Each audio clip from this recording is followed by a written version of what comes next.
சத்தியம். மூன்றாவது irresistible, அதை எதிர்த்திருக்க முடியாத ஒரு சத்தியம். திரும்ப சொல்லுகிறேன், இட்ஸ் a fact.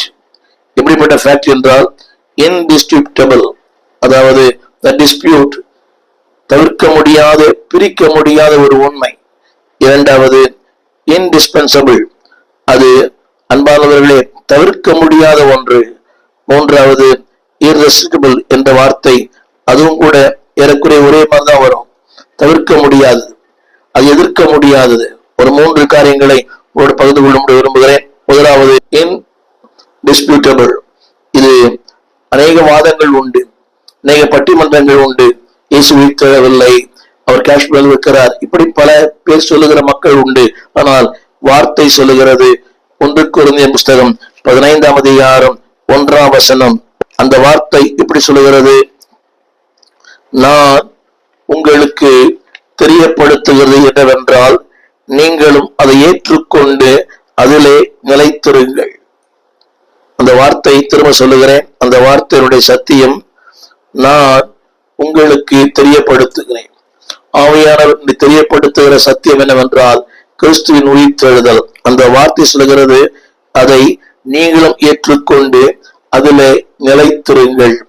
என்னுடைய 3 குறிப்புகளை சொல்ல நம்புகிறேன். நம்பர் 1, கிறிஸ்துவின் உயிர்த்தெழுதல் a fact of prophecy, தீர்க்க தரிசனத்தினுடைய உண்மை.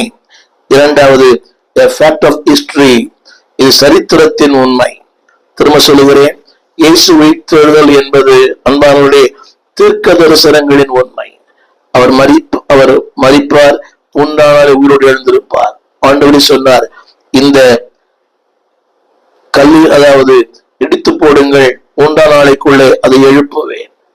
அப்படியான அந்த சரீரத்துக்குள் சொன்னார், இதை இடித்து போடுங்கள், 3ஆம் நாளிலே அதை எழுப்புவேன். எனவேதான் யோபு சொன்னான், என் மீட்பர் உயிரோடு இருக்கிறார்.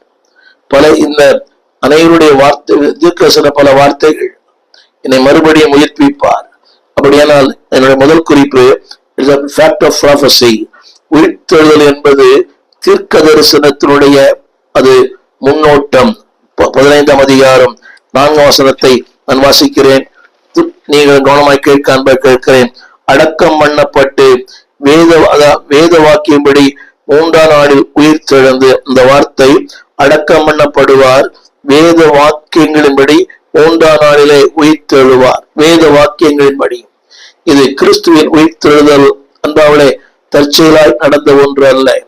வேத வாக்கியத்தின்படி, சத்தியத்தின்படி அன்பானவளே, அதுதான் அவர் சொன்னார், நீ அவரும்